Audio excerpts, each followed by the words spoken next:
Oh, phew. Thought I just clicked end as soon as I started it. Okay. Whoa. Hello, everyone. Sorry, that was quite stressful because obviously I did it in the most stressful way possible and sent out the wrong links to numerous places. But now we're here and it looks like a lot of people are logging on. So we must be right. Hi, Jules. How are you? I'm wonderful. How are you? Good. I'm very well. For those of you who don't know, this is Jules.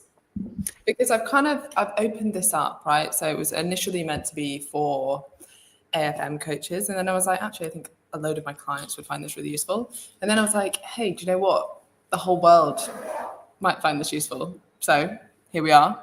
Hello, everyone that is commenting. This is very cool. I'm very excited for this. Okay, let me share one of my many, many, many tabs that I have open.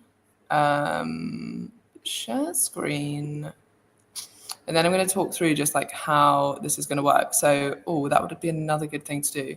Jules, actually, if you have the link to this goal setting form, maybe you could put it in the chat because everybody ideally wants to have this up. Now, full transparency, I've never done it like this before, but I think it's going to work well. And I think if you do it as we go, then it will work really well. And these replies will be sent to you so that you can look back over them or add to them or kind of like think through things a little bit more. So if everyone can get up that Google Doc that should have been sent to you, I will give you a moment to do that. And so I can calm my nervous system while I just assess what else I need to get up. Okay, right, I've actually done that. That didn't take as long as what I thought. Okay, does everyone have this up? Hi, Emily, thank you for your unwavering excitement. Emily always gets it up. Do you relate to that, Max?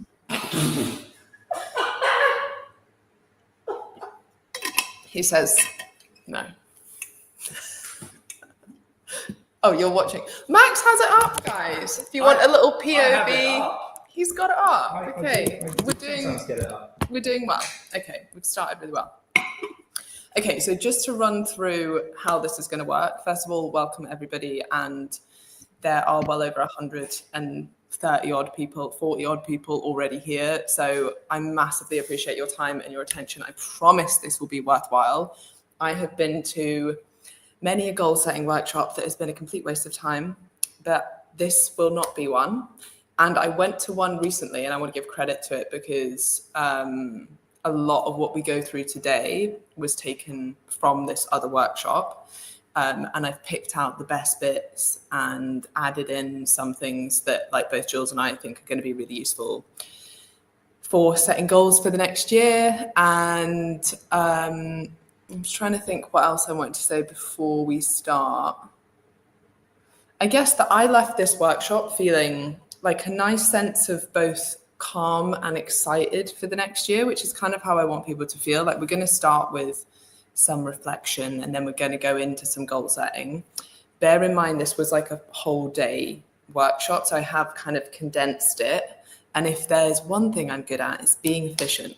In fact, I'd say the only person who might beat me at this is Jules herself. So we're quite an efficient little team. Yeah, why is that echoing? That's not normal. Is it still echoing? No. Oh, that was just a Okay, fine. Okay, cool. So as I'm sure people are aware, like December's a good time to reflect on the year and make some big, scary, exciting goals for next year. And that's true whether you're building your business or whether you're building your body or whether you're just kind of thinking about your life as a whole and how you want to, in one of Jules's favorite sayings, live your like rich life, your best life, whatever that means to you.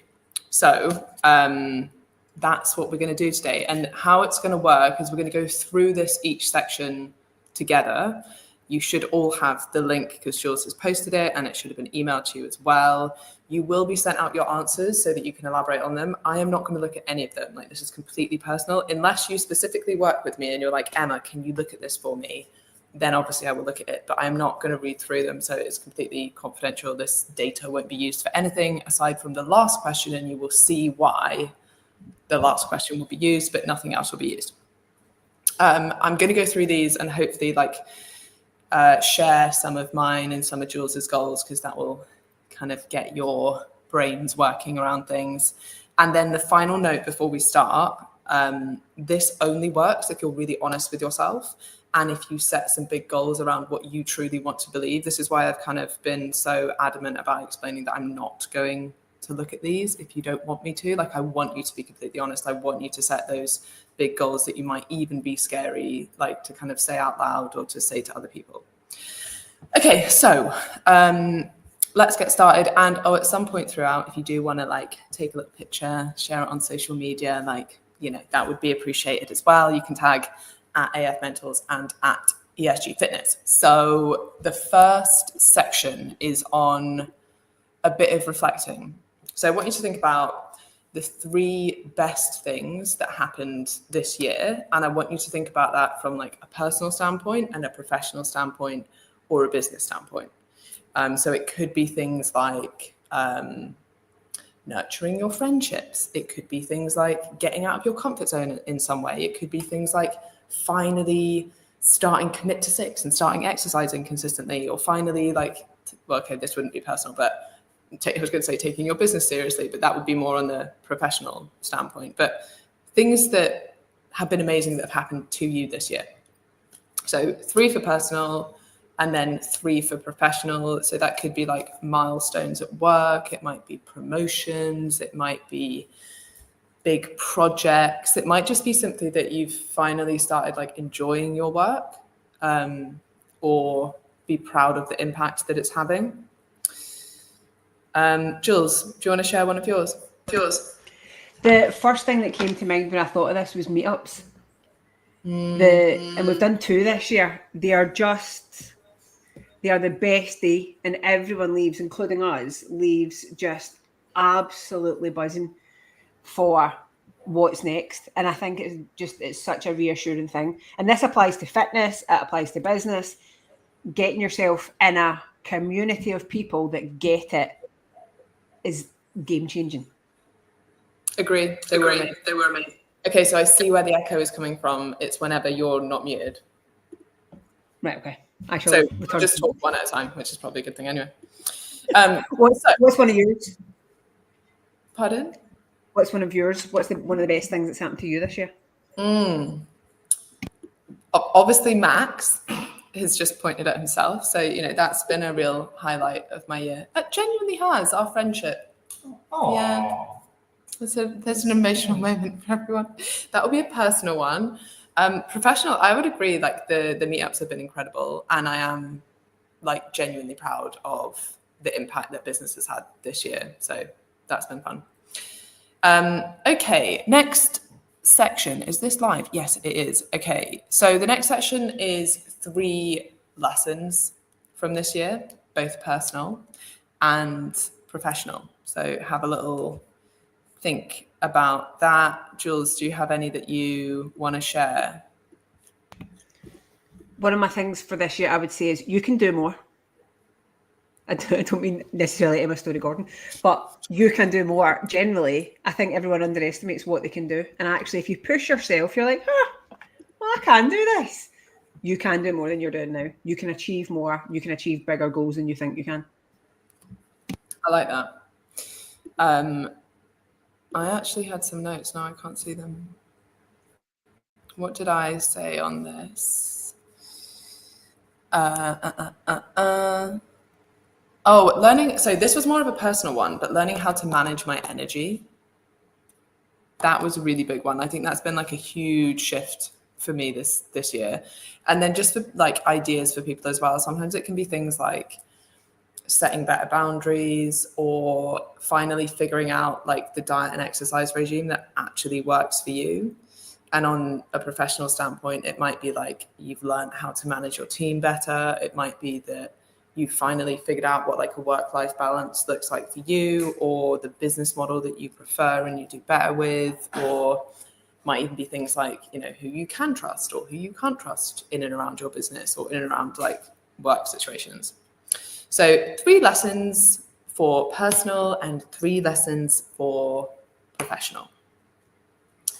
And then we will move on to the next part, which I'm really excited about. And I spoke about this quite a lot on the podcast, on numerous podcasts. I think I spoke about it on the EC Method, ESG Fitness, and AFM. Like, that's when you know, when you hear it from like all angles, you're like, wow, something has obviously clicked for me.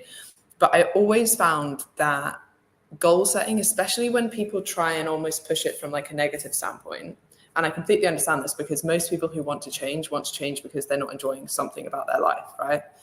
So when I first got to this goal setting workshop, it was very much that. It was like, well, if you don't change, then you're just going to live your life like this. And that was quite a nice realization, because I was like, I quite like my life. You know, like, it wouldn't be the end of the world if I continued to live my life the way that it is. Like, I enjoy my life. So that was interesting. But then I kind of found, like, how can I motivate myself, even though actually I'm quite comfortable and I really like my life and I enjoy my life, and there are like the vast majority of my days I'm like, yeah, I'm living my Jules like rich life. Is there a question here? Yeah, when it goes on all the podcasts, you know the impact is hard on you. Yeah. So anyway, this concept was quite new to me, and it's called fear setting, and it's more about thinking about what you're afraid of in these elements. So we're going to go through health, wealth, happiness, relationships, and then in business and on business. And you have to state your biggest fear. So like a really kind of simple example of this, and I think one that will resonate with most people, is when it comes to health, like, it's very easy to forget how lucky you are while you're healthy. And it's only when you lose your health that you're then like, oh my God, I should have like appreciated that when I had it. But if you can align yourself with like how shit it would feel to lose your health or that independence. So like, as an example, for me, my biggest fear around health was to lose independence. So then how can I do as much as possible to avoid that? And that actually motivates me now, even though at the moment I don't have any like major health problems that are impacting my independence. So what I want you to do is think about like the biggest fear that you have around health, and then set a goal based on that. So my goal would essentially be to continue to live the way that I live and eat well and exercise consistently and sleep well, because I want to maintain where I am. And I think people can get to a point where they're relatively happy with where they are, that they lose all motivation. And that we see this a lot with people who maybe start in a very overweight body, and then they get to a point where they're like, oh, I'm quite happy with my body composition now. And my motivation has always been driven from a place of being unhappy. So now I don't have as much motivation. And then what tends to start happening is they start to kind of like slowly revert back to the behaviors that they were doing before because of that drop in motivation. And like Jules and I see the same in business, where people are like really driven maybe from a place of like, wow, I need to make enough money to pay my bills. And then when you get comfortable, you can kind of get a bit lazy. And the thing with business is, it's actually very hard to stay where you are. Like, you kind of always need to be pushing forward, or you do genuinely go backwards. So keeping that kind of like spark alive is important. So think of one for health. Like I said, mine was loss of independence. And then my goal was to continue to exercise and eat well in order to put myself in the best possible position to live a long, healthy, disease-free life. And then the same was kind of true with me for wealth. I was like, my biggest fear is probably to lose wealth and then be forced to work for somebody else. That's genuinely one of my biggest fears in life, because I just don't think I would be very good at it. So then my goal is to continue to make sensible investments and always hold my rule of investing more than I spend every single month. So whatever's like appropriate to you. Now you might be like, first of all, I need to get out of debt. Okay, so what's the goal and what are the action points that you need to take in order to get there? What's your biggest fear around happiness? Around happiness? I think it's feeling, and it probably relates to all these, but I think it's feeling stuck and not having control over things, which relates to the health goal as well, that if my health was in such a place that I couldn't control it. Like, we always say that we thought when COVID hit, we thought self-employed people were in such a better position because we could automatically pivot. We were in full control of things. So I think when it comes to all of these fear-based goals is because I'm such a solutions-focused person, if I've not got control, I can't fix it. And I think that's the theme that runs through all of my fears. Anything I think could go wrong, and I'm like, right, well, how do we fix it? Let's figure it out. Everything's figure outable. But if I can't control it, then I can't figure it out. Yeah, I like that. I think you can create your own happiness. Yeah, you essentially, which is kind of mine. Yeah. Like it was, my biggest fear was to never fully appreciate what I have now and fall into the I will be happy when trap, which I think is so common. So then the goal off the back of that was to practice gratitude daily. I think with all of these fear-based goals is the post you put on the other day that said 6 out of 10 is the worst place to be. Because there's no real fear there. It's not great either, but there's no real fear. It's fine. And do you want to live is fine? No, we're fuck average, babe. We didn't do fine. Question here. Are we supposed to fill in this form during the workshop? Some of the questions might need some time for me. Yes, I do want you to fill it in during the workshop, but you, as I said at the start, like you'll be sent the responses so you can kind of elaborate on them. But I also think you can spend too long thinking about these. So I do get what you're saying, and I do agree that it would be good to go away and think about these. But sometimes the first thing that comes to your mind kind of surprises you. And when you're pushed on an answer like, okay, well, we want you to do these things relatively quickly, as opposed to like overthinking everything. And then often what you're thinking, subconsciously or not, is like, what will other people think of this goal?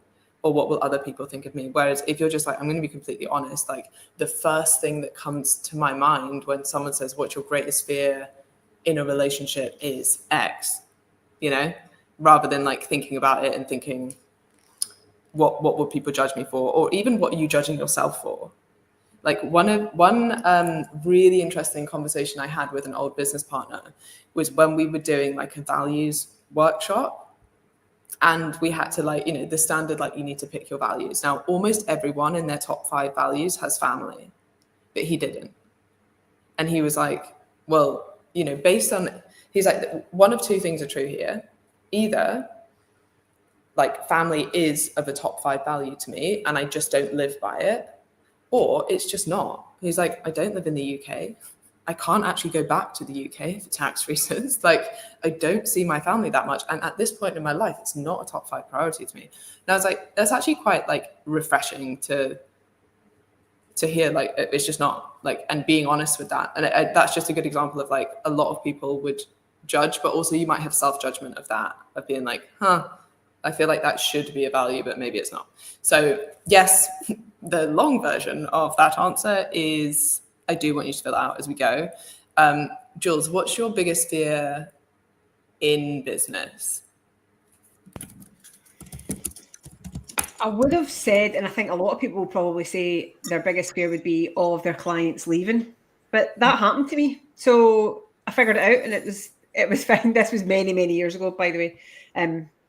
At my first go at business, what would be my biggest? I don't enjoy it, I think, would be my biggest fear, and I get stuck in getting yourself into a situation where you have to do these things for whatever reason in order to bring in a certain amount of money. Like, I don't say I take on premises and I'm tied into a lease and I'm legally bound to it, and I just hate it.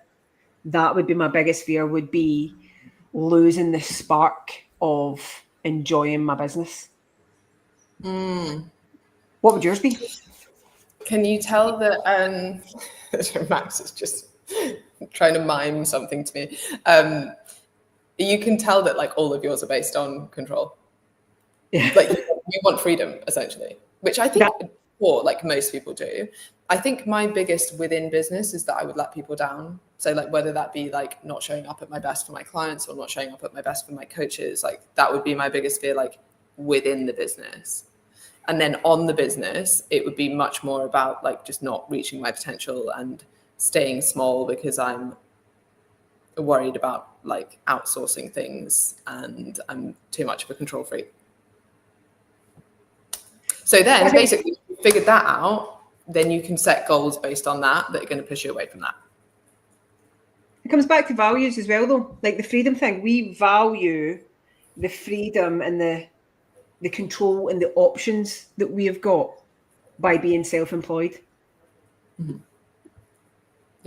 Yeah, which also comes with like quite a lot of responsibility, I guess. But yes, so I want you to set for each of these what your goal is, what your fear is, and then based off that, what your goal is to avoid that fear. And again, what I really like about this is you don't need to be anywhere near that fear in order for this to actually be quite motivating, because it's kind of reminding you of how shit that situation would be, and now you're in a position where you can avoid that. Okay, and then the next thing I want to talk about, which is not actually in this, so maybe I should just skip over it, but I actually kind of wanted to hear Jules's take on it. So have you ever heard of a moonshot goal? Yes. Go on. So like a goal that's like so big that it's like a shot for the moon, essentially. Like it's yeah, do you know where it came from? I actually don't know where it came from, no. So apparently, it came from President Kennedy and his 1962 initiative to land on the moon within a decade. And this is why I wanted to talk to you about it, because Jules is convinced that we actually haven't been to the moon. I didn't realise that the moonshot goal thing came from the moon landing. Yeah, the moon landing, the hoax of the moon landing, which, to be fair, so we spoke about this recently on the podcast, and when you were like, I just don't get it, why has no one been back? It's actually quite a good question. They've got plans to have back. Yeah, Max, they have plans, but they've not been for 50 years. It's boring up there. There's nothing going on. 50 years? That's a big rock. I think based on the technology available at that time and the things you could not do, to be fair, it was a pretty decent goal then. That genuinely was a moonshot goal, because that was literally a realistic goal. Yeah, literally. So anyway, based on the kind of goals that you have, I think it would be good to set like a crazy goal and then set a time frame on it. So I quite like I can't remember who said this. It might have been like Warren Buffett or don't know, someone was like, make a list of the things you want to achieve in the next 10 years and then like do it in 5. Or maybe it was do it in 1. Maybe it was like 5 to 1 or something. And look, the likelihood is you won't be able to achieve it, but it doesn't matter because you'll get significantly more done. So I'd set like a big, extremely ambitious goal and then work as if you are going to achieve that. And then even if you only get halfway to the moon, it's still better than, what you would have achieved.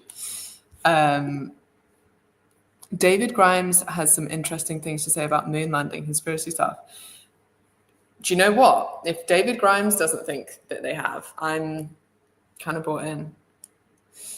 Good question from Gemma. What's the difference between on business and in business? So like, I would define it as in business is kind of like the workings of your business, right? So for me, it might be like the results that clients are getting, the quality of coaching service, if my coaches are happy, if people are getting results, like that's how I would see like in business. And then on business would be like the growth of the business, like where's it going? What are you working? Like what's your potential for business growth? That's how I would define the two. Jules, would you see it in any different way?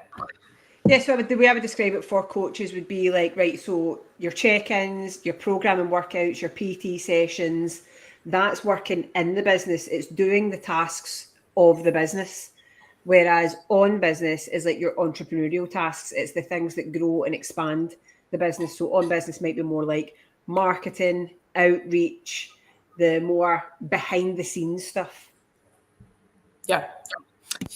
Okay, next quick principle I want to talk about before we move on to the next section. And this, by the way, if you're here and you're like, I don't have a business, stop talking about business. This all relates, like all of it's the same, like kind of for any goal, is this 80-20 principle, which is the idea that about 80% of your results come from 20% of your actions. And of course, it's not like ever exactly going to be 80-20, but it's a pattern that tends to show up. So about 20% of your workouts will drive 80% of the progress that you're making, right? About 20% of your habits around diet and exercise will drive 80% of your fat loss. Around 20% of your clients, if you have a coaching business, will probably drive around 80% of your revenue, right? The ones that stay the longest.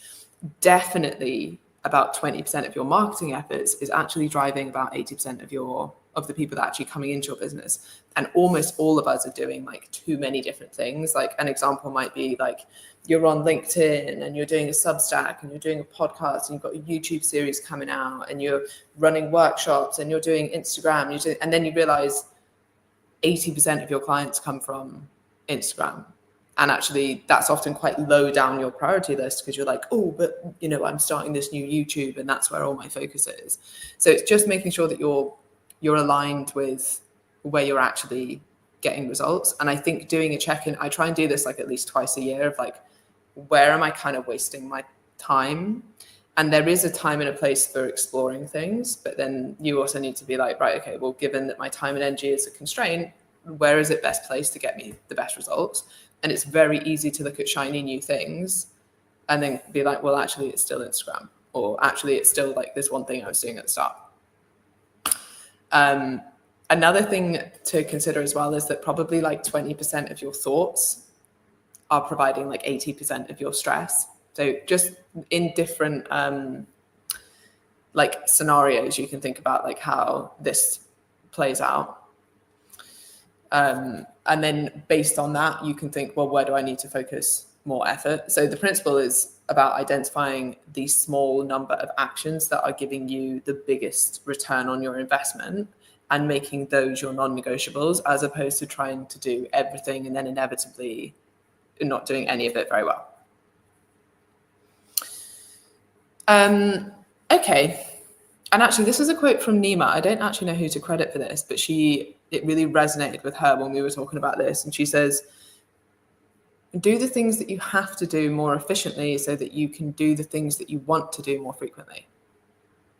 And I think that's quite a hard mindset to get into, because often we think, and I'd say this is true whether you're trying to get in shape or whether you're trying to build a business, that like working harder is always better. And sometimes you almost get like guilt, like, oh, okay, my goal was to get business to a point where I could take Fridays off. And then you start taking Fridays off and you feel so guilty about taking Fridays off that you don't even enjoy it. Like things like that. It's just important to kind of reassess why you're doing things and what the outcome you want should be, or what the outcome you want is. Will you be able to send a recording of this? Miss the middle and family keep interrupting. God, how? Yes, I will absolutely send you a video. Love David Grimes' book recommendation, Irrational Ape. Yeah, he is absolutely brilliant. We've had him on EIQ a few times. He's fantastic. Okay, where are we on?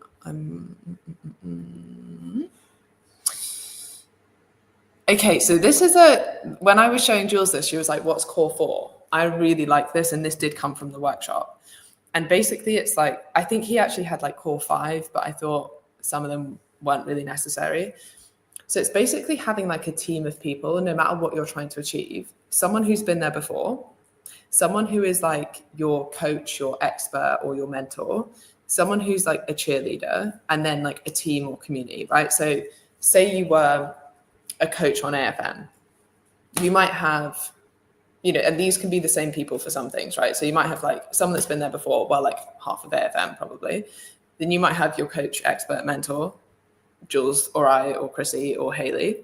And then you might have like a cheerleader. Now, again, probably the whole of AFM, and or like it might just be like a friend who always backs you, right? Like I'm Max's biggest cheerleader. Everything he does, I'm like, oh my God, it's amazing. Which to be fair is genuine, and it is. But I might like fill that role. And then you'd have like a team or a community, which could be like the Commit to 6 group, or, you know, the AFM group or whatever, who are all backing you as well. And I thought it was quite an interesting thing to like list those people out for you. So like, who's someone you know, like say you want to, I don't know, run a triathlon. Who's someone you know that's been there before that could help you? Okay, maybe it's like a friend of yours that's already run a triathlon.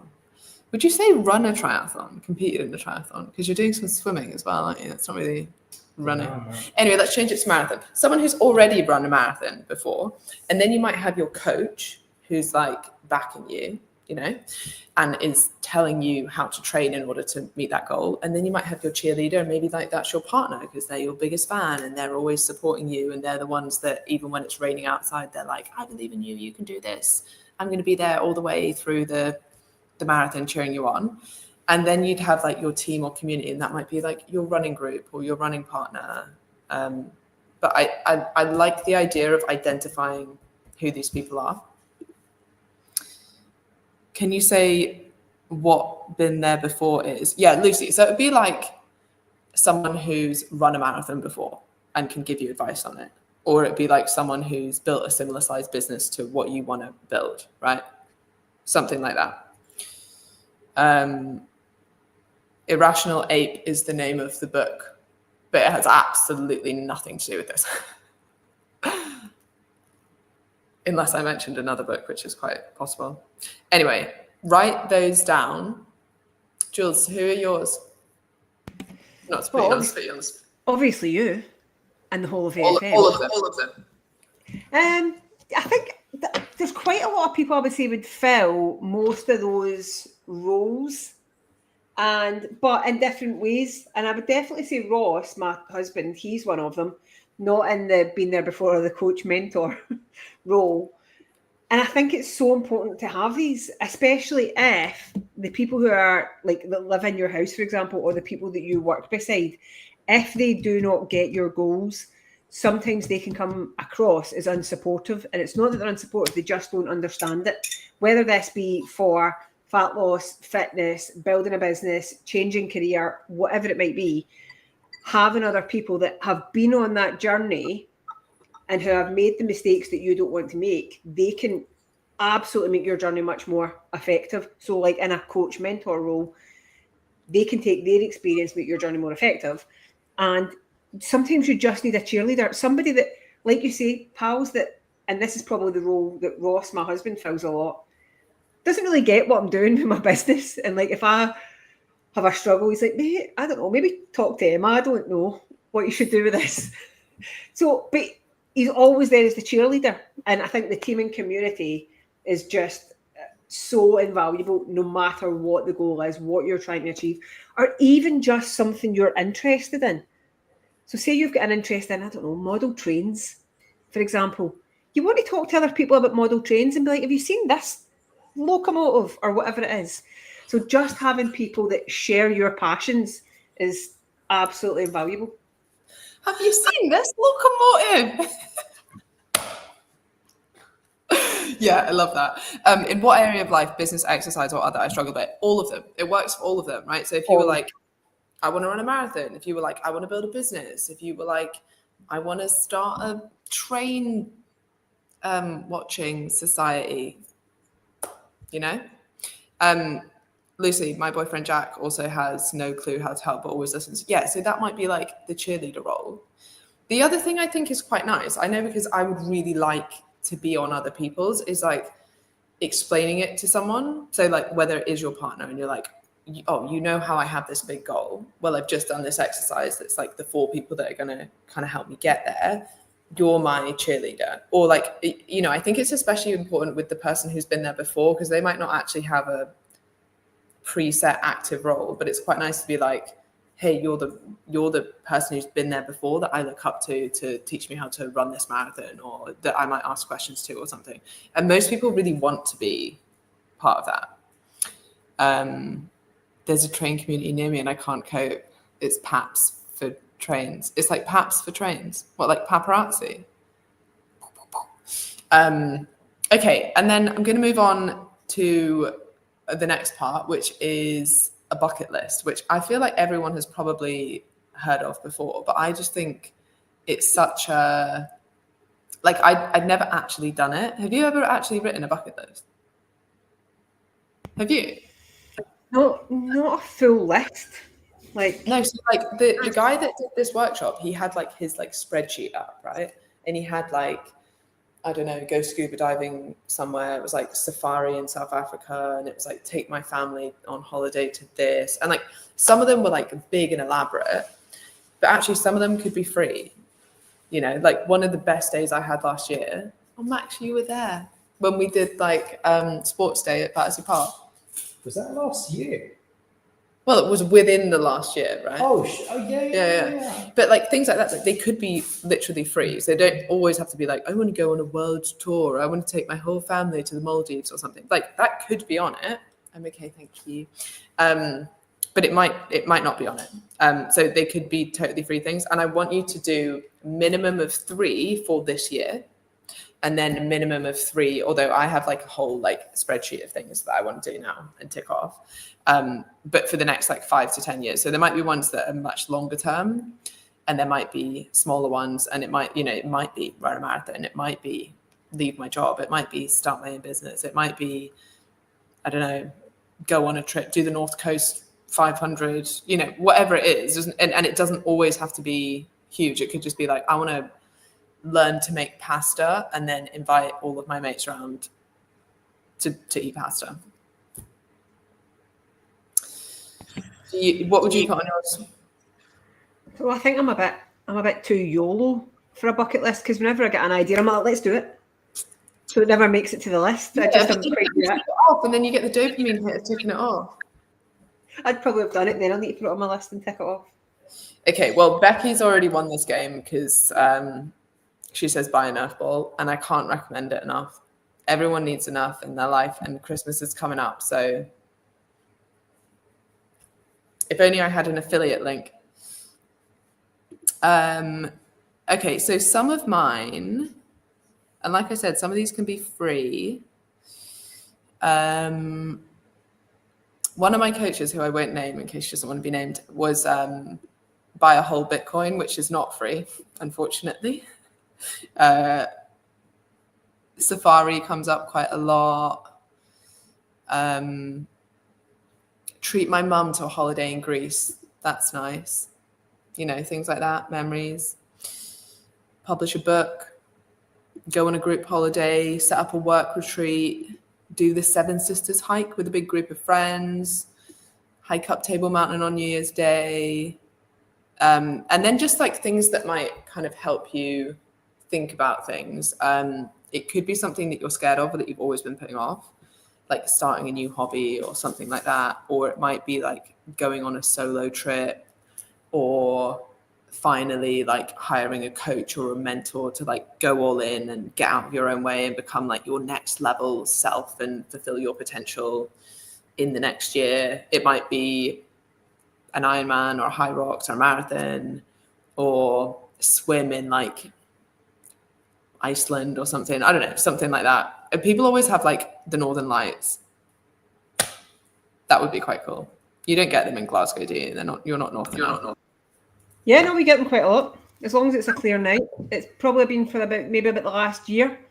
They're here quite frequently, which is, I mean, I've been to Lapland and didn't see them. Now you can just see them at the bottom of my street. Okay, this is interesting. I think I probably need to do a bit less. I've no problem setting big goals, but actually probably need a bit more white space. How do you guys manage that? Want to do it all now / not overdo it? Can't relate. Good question. Wrong person to ask. Are you actually setting these goals and then achieving them, or are you just setting a load of goals? And then I would also think about, like,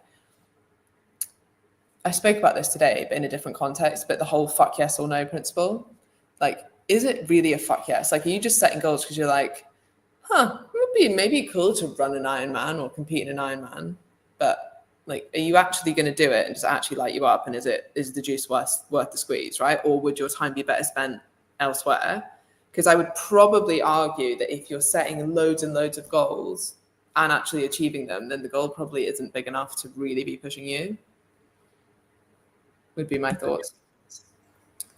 What I would also say on that is, are you setting goals and then achieving them, so you're doing lots towards your goals, or are you jumping from one thing to the next and doing lots of stuff, or is it actually a goal you want to achieve? Yeah, agree. Emma says she wants to do 10 pull-ups, visit Japan with my husband, owning my own summer cottage. Yeah, see, these are freaking awesome. Yes, love these. Any thoughts on accountability notes from a firm friend that will encourage you to achieve life goals? I don't know exactly what you mean, but yeah.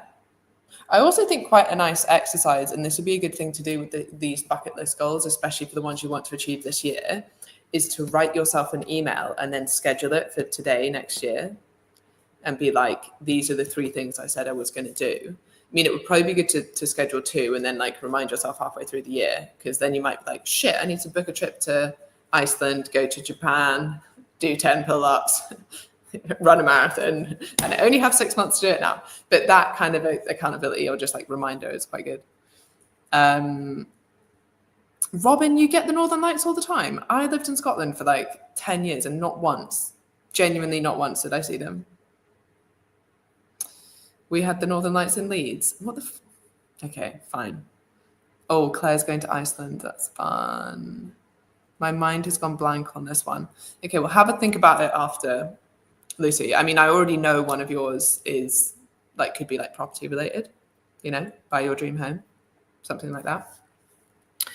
I find it so hard to think of where I would want to be in 10 years. So this isn't, and I agree, but this isn't so much where you want to be. It's more like, what are some things you want to have ticked off, which I think is sometimes easier because I can't think of where I'll be in 10 years either. And also that person seems like a completely different person. So yes, setting and achieving, but take your points on board. Thanks. Got that on the 5 to 10 year. Okay. Yeah. So you could work back from that and be like, cool, if I want to achieve that in 5 to 10 years, where would I need to be at the end of this year? It might be like having X amount saved in order to achieve that goal. And then I would also consider the whole principle of like, cool, it's the 5 to 10 years. Well, could you do it in a year? And the likelihood is, Lucy, maybe not, but you might get it in 2 years because you tried to do it in a year. You know, you'll be significantly closer. Oh my God, I'm so jealous of the Northern Lights. They better be there next week when I come up. Okay, right. Let me get back so that people can go and have dinner. This is the right one. Right, okay. Where are we? Yeah, so 3 minimum on the bucket list for this year. I would do the email thing. I just thought of that. That's a great reminder to self. And then the 5 to 10 years as well. And then, Jules, you like this one. This is just like a little fun thing at the end. What is your word of the year? This was my favourite part of it. And you'll know where I'm going and you'll love my word. My word for next year is audacious. Oh, I thought you were going to steal mine for a second there. And I was like, how? Oh, what's yours? Abundance. Oh, I like it. I did. That was in my, because I've been thinking about this all day. And I've went through a lot of different words and abundance was one of them. Yeah. Audacious. Max, what's yours? Not fuck. He just said a sweary word. No. He took it back. Okay. I can't think of the word. Speechless.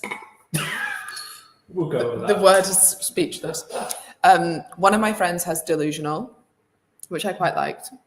But the thing is, it has to mean like what that means to her. Now, obviously, if someone else would be like, oh, that's a really strange word to have, right? So it kind of has to just resonate with something for you. Previous years, I've had commit, hence commit to 6. That's been a strong word for me for many a year.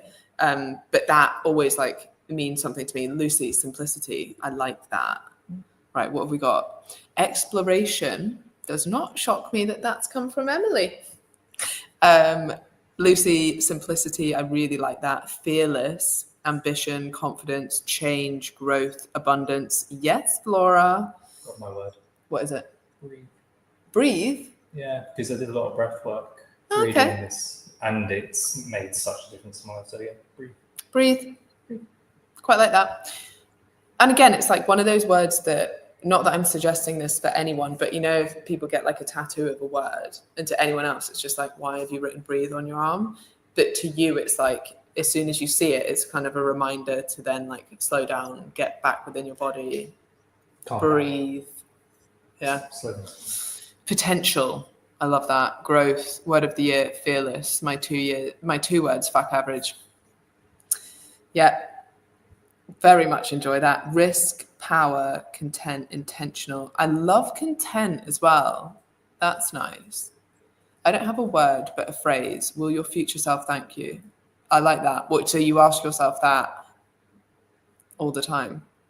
Like, would my future self thank me for this decision? I quite like that.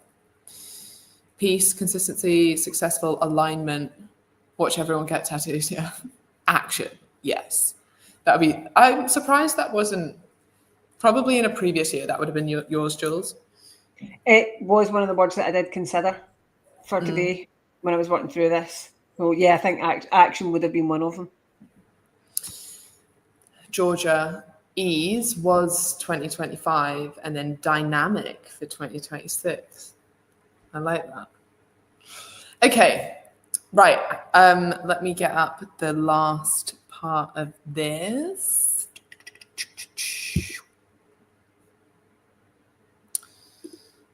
Oh my God, there's too many a tab.